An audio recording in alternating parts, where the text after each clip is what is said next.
Le sixième point, c'est le sixième point. Avec la parole de Dieu, nous accédons à la faveur de Dieu et à celle des hommes sur la terre. Esther 5, verset 1 à 5. Le troisième jour, Esther mit ses vêtements royaux et se présenta dans la cour intérieure de la maison du roi, devant les maisons du roi. Le roi était assis sur son trône royal, dans la maison royale, en face à l'entrée de la maison. Lorsque le roi vit la reine Esther debout dans la cour, elle trouva grâce aux yeux. Et le roi tendit à Esther le sceptre d'or qu'il étendit à la main. Esther s'approcha et toucha le bout du sceptre. Alléluia. Kabadosh. La Bible dit, normalement tu n'avais pas le droit de te pointer devant le roi sans que le roi ne soit au courant, sans l'ordre royal et sans que les eunuques et qu'on a organisé. Il y a même des vêtements précis qu'on doit apporter lorsque la reine doit se présenter. Mais curieusement, Kabadouche qui a mandarabadou.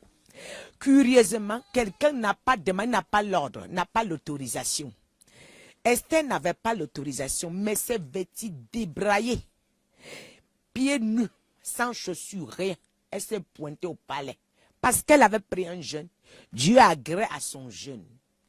Et lorsqu'on était sur le point d'égorger Esther, le roi étendit son sceptre. À n'importe qui, le roi étend son sceptre, le sacrifice est annulé. Voilà. Le roi étendit le sceptre. En ce moment, Esther est exemptée de toutes sortes de jugements. Ce n'est que lui seul qui peut maintenant parler à Esther. Vous n'avez plus le droit. Il a levé la peine de mort en ce moment aux Israélites. La destruction massive qu'on avait mis au nom des Israélites. Quelqu'un peut dire amen ici là. Le son est bas, pardon. Oh Jésus. Donc Esther, nous avons vu. Esther 3. Et le roi dit à Esther, qu'as-tu, reine Esther? Et que demandes-tu? Quand ce serait la moitié du royaume, elle te sera donnée. Ce n'est pas le roi qui parle ici là. C'est le Tout-Puissant qui parle à travers le roi. Et tu as jeûné. Là, le Seigneur te dit que j'ai agréé ton jeûne. Tu veux quoi? La moitié du royaume, je te donne maintenant. Parce que tu as honoré. Tu as pris les risques en ma faveur. Tu as pris les risques pour moi. Tu t'es permis de prendre des risques pour moi. Je vais te montrer que je n'abandonne pas. Je vais te montrer que je n'échoue jamais. Je vais te montrer quand j'envoie, je suis derrière. Je vais te montrer quand je promets, j'accomplis. Aïe, kayabadou, chatarababadabalo. Esther. Oh, quelqu'un peut dire ici que non, il y a des choses. Il y a des choses derrière le jeûne. C'est seulement derrière le jeûne qu'on peut voir ces choses-là. Il y a des choses derrière le jeûne. Oui. Il y a des portes qui s'ouvrent à cause du jeûne. Il y a des choses derrière le jeûne. La faveur des hommes et la faveur du ciel. Quand Dieu a validé, aucun homme ne peut déprogrammer. Quand Dieu a programmé et qu'il a validé le cachet céleste, aucun homme ne peut dire le contraire. Il y a des choses. Oh my God. Et c'est beau. Qu'as-tu, ma reine? La moitié. Normalement, Vasti a tenté, on l'a égorgé. On l'a tué. Mais la reine Esther, parce qu'elle vient de recevoir l'approbation céleste, elle vient de recevoir le cachet céleste, elle vient de recevoir la valse céleste, et personne ne pouvait plus rien contre lui. Dis que vous ne pourrez plus rien contre moi au nom de Jésus. Après ce jeûne-là, je prendrai la moitié de mes bénédictions. Après ce jeûne-là, je rentrerai dans mon règne. Après ce jeûne, je dominerai sur terre. Après ce jeûne, je dominerai sur le monde. Après ce jeûne, je vais influencer au nom de Jésus-Christ de Nazareth. Aïe!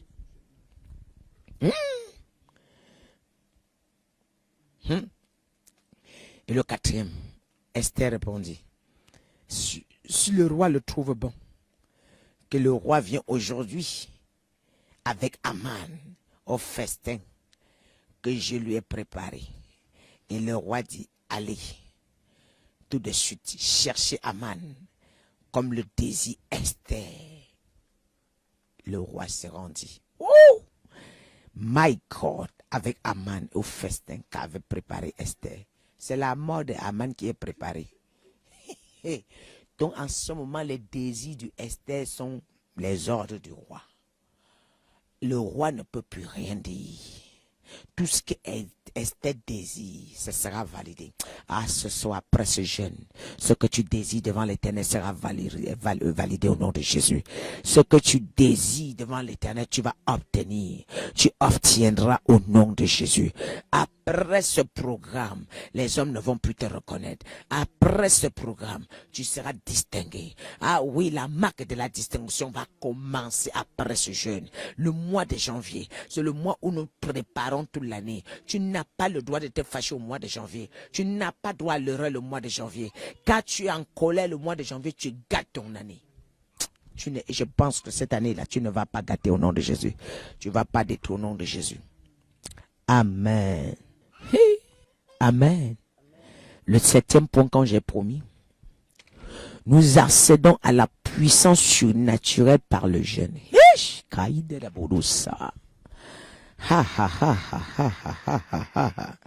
Nous accédons à la puissance surnaturelle par le jeûne.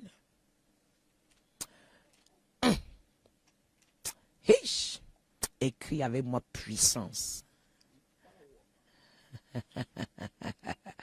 Écris avec moi puissance.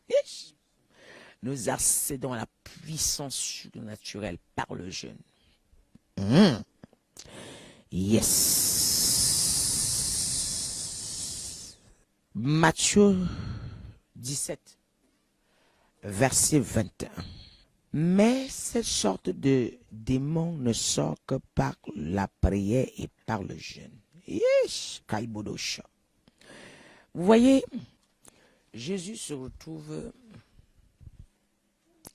à la montagne de transfiguration. Et lorsque il y a la montagne de transfiguration, les disciples vont rester derrière. Il y a un papa qui avait son fils qui était lunatique. Et ils vont vouloir chasser le démon ne part pas. Le démon tombe dans l'eau, sort, le démon tombe dans le feu, il se brûle. Mais il ne sort pas. L'enfant est agité, il amène l'enfant dans l'eau, il amène l'enfant dans le démon, dans le feu. Et rien ne se passe. Mais bizarrement, Jésus va descendre de la montagne de la transfiguration, qu'on va détailler beaucoup demain. On peut aller sur la parole, s'il vous plaît. Le 7e point qui était, nous accéder à la puissance de Dieu voilà, par le jeûne. Que nous avons vu Matthieu 17, verset 21. Le 8e point.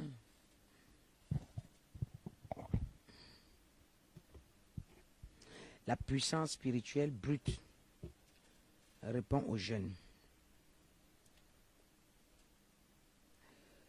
Comment peut-on maximiser le jeûne?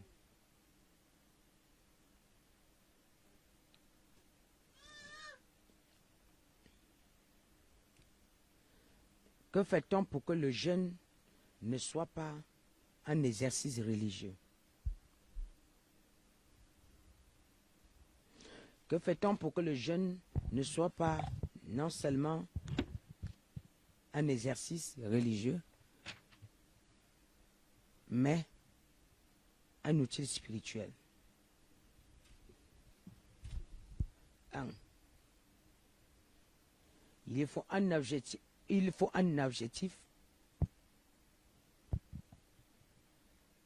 et les buts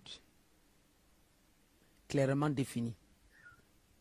Premier point, il faut un objectif et les buts clairement définis. Afin que vous puissiez produire le résultat favorable d'un jeûne spirituel. Il faut que les objectifs soient, il faut des objectifs et un but, et les buts clairement définie, afin que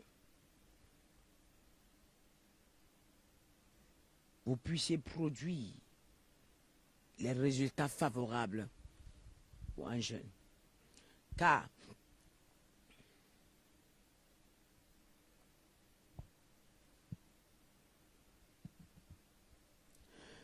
nous jeûnons pourquoi? Car nous n'allons pas jeûner seulement pour jeûner. À chaque fois que nous partons en jeûne, nous devons partir avec un objectif. À chaque fois que nous décidons de jeûner, nous devons partir avec un objectif, avec un but. Tous ceux qui veulent être dans le groupe d'intercession, vous écrivez sur les 2 numéros qu'on vous a envoyés, celui qui finit par 06 et celui qui finit par 40. Amen. Esdras 8, verset 21.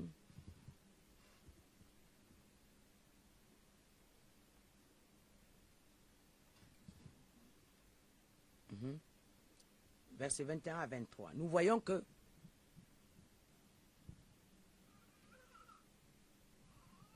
là, après du fleuve Nava, je publiais un jeûne d'humiliation devant notre Dieu, afin d'implorer de lui un heureux voyage. Donc lui, il avait un objectif. Son objectif, c'était de bien voyager. Donc, il n'a pas publié un jeûne comme ça. Et quand nous regardons le jeûne d'Esther, Esther avait un objectif de recevoir la liberté du peuple Israël. Lorsque nous regardons le jeûne de Joël, Joël avait un objectif, alléluia, la restauration du peuple Israël. On ne proclame pas le jeûne seulement parce qu'il faut proclamer. On proclame un jeûne parce qu'on veut quelque chose. Et quel est le but? Lorsque nous avons vu Josaphat, le prophète Josaphat dans 2 Chroniques, qu'on avait vu 2 Chroniques 20, nous avons vu que le jeûne, son jeûne était pour obtenir la délivrance parce qu'il était déjà entre les mains des 3 nations. Les fils de maman s'étaient levés contre Juda. Et lui voulait la délivrance de Juda. Il a programmé un jeûne. Amen. Et à la fin, Esdras a obtenu. Hein, le prophète a obtenu, dans le livre d'Esdras, le prophète a obtenu le but pour lequel il a proclamé le jeûne.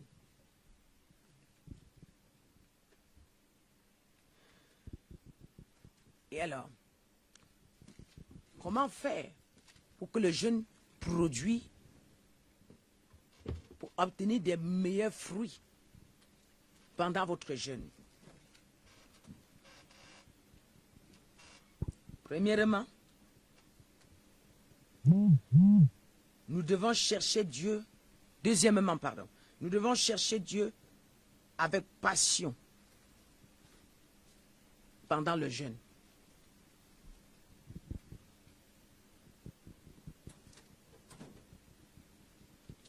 Donc, passionnellement, nous devons chercher Dieu pendant notre jeûne. Moi, je vois pendant qu'on proclame le jeûne, les gens vivent comme s'ils avaient encore l'habitude de vivre. Ce n'est pas normal. Ça veut dire que c'est la grève de faim. Bah, ça ne servira à rien de jeûner. Parce que quand tu jeûnes, tu dois doubler les efforts. Alors, nous regardons dans Jérémie 29, verset 11 à 13, s'il vous plaît. Car je connais les projets que j'ai formés sur vous, dit l'Éternel, projet de paix et non de malheur, afin de vous donner un avenir et de l'espérance, n'est-ce pas? Afin de vous donner un avenir et de l'espérance. Je connais les projets que j'ai formés pour vous. Dieu n'a jamais formé des projets de malheur. Dieu a déjà les projets de bonheur pour nous. Mais il attend que nous venons. Il attend que nous nous rapprochons de lui. Il attend que nous venons vers lui. Il attend que nous venons. Nous le cherchons, car il a formé. Il dit, vous m'invoquerez, vous prierez, vous me prierez, non, vous m'invoquerez, vous partirez, vous me prierez, et je vous exaucerai. Donc pendant le jeûne, vous devez invoquer l'Éternel. Vous devez l'invoquer. Vous devez le chercher et vous devez le prier. Et lui doit vous exaucer. Pendant votre jeûne, il y a un minimum de sacrifice à donner. Pendant votre jeûne, on se débarrasse de la distraction. Pendant ton jeûne, qu'est-ce que tu aimes le plus? Tu t'éloignes de ça. Pendant ton jeûne, ton téléphone, tu éteins. Pendant ton jeûne, tu oublies que le téléphone existe dans ta vie. Pendant ton jeûne, je ne sais pas qui tu aimes trop. Tu t'éloignes de la personne parce que Dieu est un Dieu jaloux. Il aime quand tu te concentres à lui. Je n'ai pas vu quelqu'un qui est jaloux comme Dieu. Dieu est le plus grand jaloux. Dieu n'aime pas partager ce qu'il aime avec quelqu'un. Quand Dieu dit je t'aime beaucoup, il aime quand tu te rapproches de lui de plus en plus. Amen. Vous me chercherez, vous me trouverez. Et si vous me cherchez de tout votre cœur, vous me chercherez de tout votre cœur et vous me trouverez. Dit l'Éternel. Vous ne pouvez pas obtenir le résultat du jeûne. Lorsque vous jeûnez, vous êtes toujours comme les gens. Non, on ne s'habitue pas à ces choses-là. Chaque fois que je jeûnais, je voulais obtenir quelque chose de Dieu. Mon jeûne avait un but précis. Et j'obtenais le but, bien sûr. J'obtenais. Parce que si je suis ce que je suis aujourd'hui, ce sont ces jeunes-là. Dieu était derrière moi, il me renforçait. Mais je lui disais, Seigneur, je veux être ce que tu aimes, pas ce que je veux. Vous voyez, c'est difficile que moi je jeûne pour les finances, ou pour les biens matériels, ou pour la famille, ou pour ceci. Non, c'est difficile pour moi. C'est pas ma nature. Je ne demande pas trop à Dieu le bien-être. Je me contente de ce qu'il me donne. Et ce que j'ai, ça me suffit. Parce que je ne suis pas pressé, je n'ai rien à prouver à quelqu'un. Et si vous cherchez Dieu avec passion, passionnellement, vous allez vous rendre compte que vous allez devenir une personne extraordinaire. Vous n'allez plus vivre comme le monde s'y vit actuellement. Vous n'allez plus passer le temps où les hommes aiment passer. Vous allez passer là où Dieu est. Je me souvenais quand je sortais de mon hôtel, quelque chose, c'est comme un aimant qui me tirait toujours pour que je retourne là-bas. Un aimant, parce que quand je suis assis là-bas, je fais mes choses spirituellement, je suis bien, je communique avec le Seigneur, je dialogue avec lui. Et je suis, voilà, je suis dans ma peau, et je suis bien. Mais dès que je sors, peut-être quelqu'un va parler, je vois un langage qui est déplacé, peut-être, parce que quand je suis là-bas, je n'entends rien de négatif, tout est beau. Voilà. Et devant les hommes, voilà, peut-être ils vont mettre la télé, quelque chose de bizarre passe devant toi. Je vous assure, moi, ma maison, il n'y a pas de télé. J'essaie peut-être maintenant, d'essayer d'acheter, même parce que les enfants réclament, mais je n'arrive. J'ai essayé de forcer, je vous dis, ma maison n'a pas de télé, ça fait des années.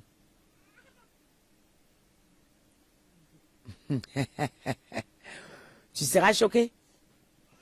Quelqu'un va entrer dans ma maison, il ne voit pas la télé, il se dit peut-être on n'a pas pu acheter la télé. Non.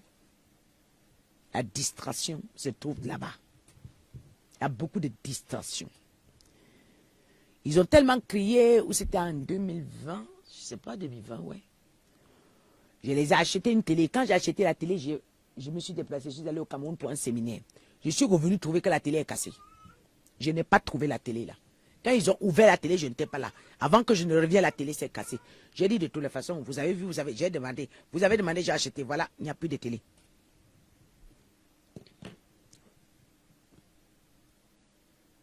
Parce que nous sommes beaucoup distraits par les choses de ce monde.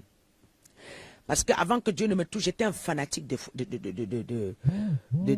télé. Je pouvais m'asseoir devant ma télé parce que je suis pas... Moi, je suis trop casanier. Voilà. Je suis quelqu'un qui ne pavane pas en désordre, pas monter, descendre, non. Mais quand Dieu m'a appelé, il m'a délivré de la télé. Même quand la télé était encore là, je ne voyais pas.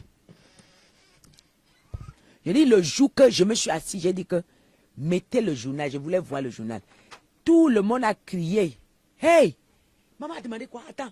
Ma grande fille, Shannon dit, maman, attends, papa. Maman vient de demander quoi? J'ai dit le journal. Attends, mon mari lui-même, attends, tu as dit quoi? J'ai dit que tu mets le journal. Mais pourquoi c'est... Il dit, mais, j'ai dit, mais pourquoi vous criez comme ça? Et je vois mon fils, l'autre fils dit, maman, tu veux le journal? Attends, il y a quoi qui va se passer aujourd'hui? C'est là que je me suis rendu compte. J'ai dit, mais pourquoi maintenant je me suis retrouvé seul au milieu d'eux? J'ai dit, mais pourquoi vous criez comme ça? Et mon mari me dit, mais parce que Chanel me dit que, mais maman, on ne t'a jamais vu demander la télé. Pourquoi tu demandes? Parce que dès que tu arrives là, tu demandes. Quand nous on met quelque chose, quand tu arrives, on dit que ah, maman est arrivée, on va changer. On sait que tu vas venir mettre que les choses de Dieu. Si ce n'est pas ça, tu ne t'assois pas là. Donc, ça nous a étonné que tu t'assois là et tu demandes les choses de Dieu, les choses de la télé. Amen. Vous savez, pour certains, c'est l'ornement de la maison. Voilà. Mais je demande que... J'ai dit à Dieu, peut-être je vais encore essayer d'acheter. Ah, voilà beaucoup de gens aussi qui n'ont pas la télé. Je vais essayer, peut-être les enfants, ils pourront faire la part des choses, ne plus regarder de tout et de rien. Alors, il faut des objectifs précis. Il faut chercher Dieu avec une passion. Il faut prier avec la lumière et la sanctification. Alléluia. Il faut les objectifs bien précis. Il faut chercher Dieu avec une passion. Il faut prier avec la lumière et avec efficacité, pardon. Avec efficacité. Troisième point, il faut prier Dieu avec la lumière, avec la révélation. Il faut prier Dieu avec la lumière, avec la révélation. Nous sommes le deuxième point, c'est la deuxième partie de ce message, n'est-ce pas? La deuxième partie de ce message que je pense que vous avez bien précisé. Il faut prier Dieu avec la lumière et avec la révélation. Troisième point. Osée 14, verset 2. Apportez avec vous des paroles et revenez à l'Éternel, dis-lui.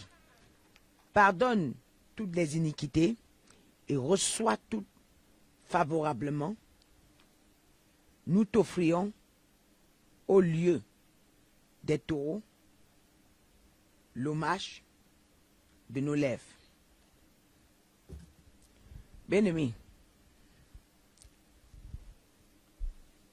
on offre les sacrifices lorsqu'on a la révélation. C'est quand Dieu se révèle à nous qu'on peut offrir des sacrifices.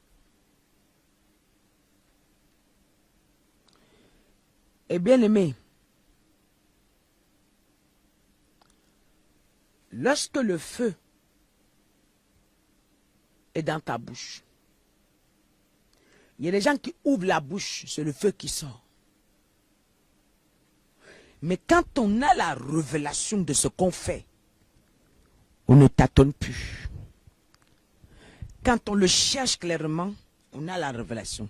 Et celui qui fonctionne sur la révélation voit des choses que les autres ne voient pas. Il entend des choses que les autres n'entendent pas. Et sa manière de se comporter, vous voyez, nous sommes sur une révélation là. Dieu nous a fermé les portes. Change la batterie. Dieu nous a fermé la porte. Et là, si on ne partait pas chercher sa révélation, on allait plutôt se plaindre au lieu de lui rendre grâce. Peut-être il est en train de nous éloigner de certains malheurs.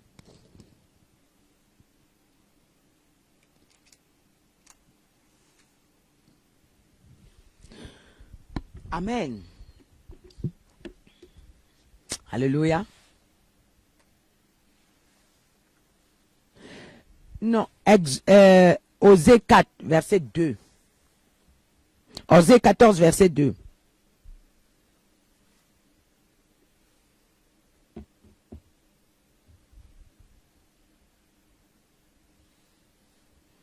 Apportez avec vous des paroles, des paroles. On ne peut qu'apporter des paroles devant la face de Dieu, les paroles révélées par Dieu.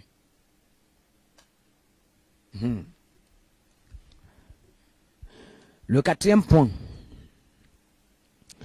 Par la foi, il doit prier et placer ta foi en Dieu. Pas dans le jeûne. Pendant le jeûne. Par la foi, tu dois prier et placer ta foi en Dieu pendant le jeûne. Parce que lorsque nous avons la puissance et nous avons la révélation, il nous faut la foi maintenant. Hébreux 11, verset 6. Or, sans la foi, il est impossible de lui être agréable. Car il faut que celui qui s'approche de Dieu croit que Dieu existe et qu'il est le rémunérateur de ceux qui le cherchent. Bien-aimé, peu importe la puissance que tu peux porter en toi, mais c'est la foi qui valorise cette puissance. Peu importe la sainteté que tu as, c'est la foi qui valorise cette sainteté. Peu importe les œuvres que tu fais dans la maison de Dieu, mais c'est la foi qui valorise ces œuvres. Parce que la foi vient valoriser toutes tes œuvres dans la maison de Dieu. La foi vient honorer toutes tes œuvres, toutes tes actions dans la maison de Dieu. Amen. Donc sans la foi, tu ne peux pas être agréable. Je déclare dans la vie de quelqu'un. Après aujourd'hui, ta foi va pousser à une autre dimension. Ta foi va déclencher. Ta foi va déclencher. Au nom de Jésus. Après aujourd'hui, ta foi déclenche. Au nom de Jésus. Ta foi déclenche. Au nom puissant de Jésus. Cinquième point. Maintenant, une sensibilité aux signaux divins. Et pour avoir un jeûne efficace, pour avoir des bénéfices derrière le jeûne, il te faut une sensibilité efficace derrière aux signaux divins. Donc les signaux divins. Les signaux divins. Donc on peut dire les signaux divins, voilà.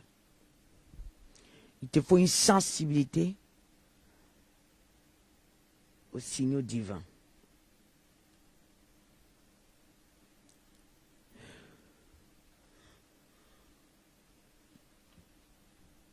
Parce que pendant le jeûne, tu aiguises tes sens spirituels.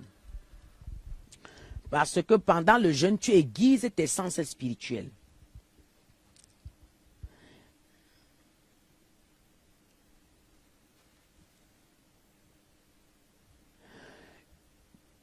Parce que pendant le jeûne, tu aiguises tes sens spirituels, donc les antennes, j'appelle ça les antennes spirituelles. Il est écrit, lorsque nous jeûnons, c'est alors là que notre lumière poindra comme l'aurore.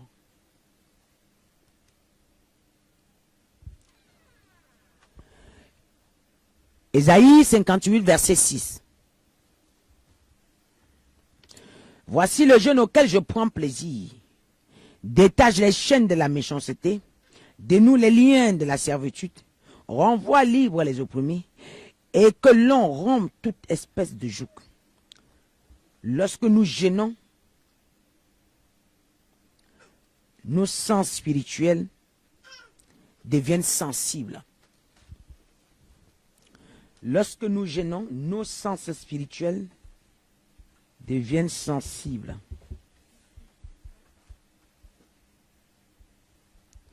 Lorsque nous jeûnons, nos sens spirituels deviennent sensibles. Ah, je déclare qu'après ce jeûne, tes sens spirituels deviennent sensibles au nom de Jésus. Je déclare qu'après ce jeûne, tes sens spirituels deviennent sensibles au nom de Jésus. Cette sensibilité a deux choses fondamentales. Cette sensibilité a deux choses fondamentales.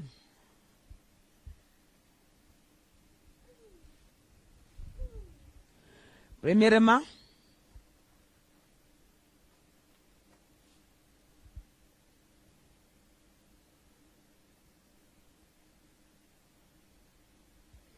La direction que tu dois prendre à la prière. La direction que tu dois prendre à la prière, et cela signifie que vous avez déjà prié beaucoup, mais tu n'as pas encore toujours des changements sur ta situation.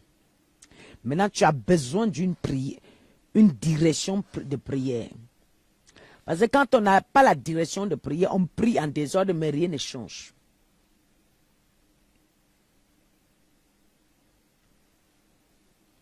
Cela veut dire que vous ne faites pas de bonnes prières. Parce que quand on n'a pas la direction de la prière, on prie en désordre, finalement, voilà, on fait de bonnes prières. Voilà pourquoi on n'a toujours jamais de résultats. Nous ne gênons pas de résultats. On jeûne de 40 jours, jeûne de 90 jours, jeûne de 120 jours. Oui, il manque le jeûne de 200 jours. Alléluia.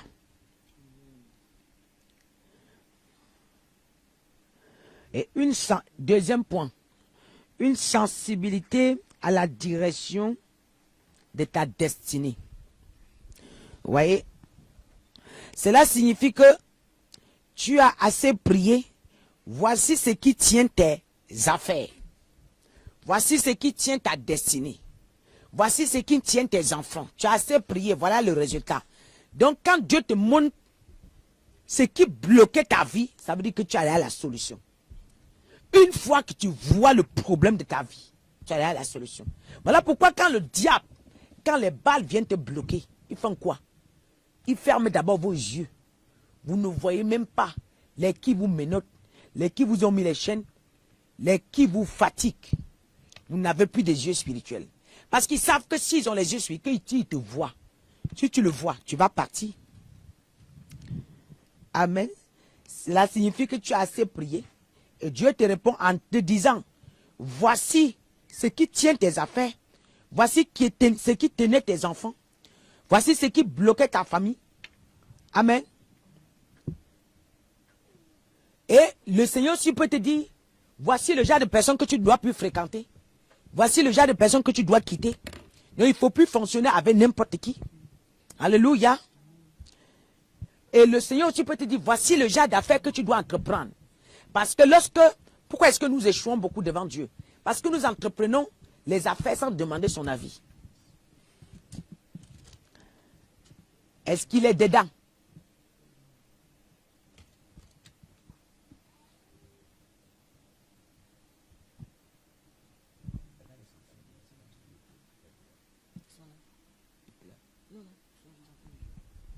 Joue dehors là. La direction que prend la destinée te sera communiquée. Je vais déclarer pour quelqu'un. La direction que ta vie va prendre en cette année 2024 te sera communiquée avant la fin de ce jeûne au nom de Jésus. La direction que ta vie va prendre avant la fin de cette année 2024 te sera communiquée au nom de Jésus. Je déclare que tu reçois la direction de ta destinée au nom de Jésus.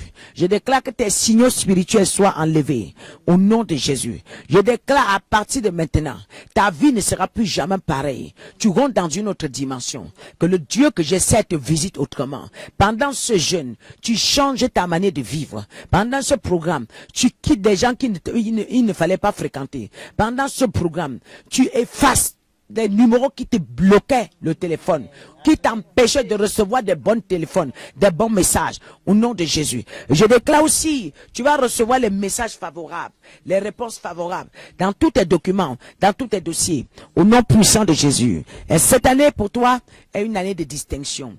Vous le savez. Alors le Seigneur te donne les affaires de distinction. Le Seigneur te donne les hommes de distinction. Le Seigneur te donne la direction de distinction, au nom puissant de Jésus. Ainsi je prie, Amen. Soyez bénis.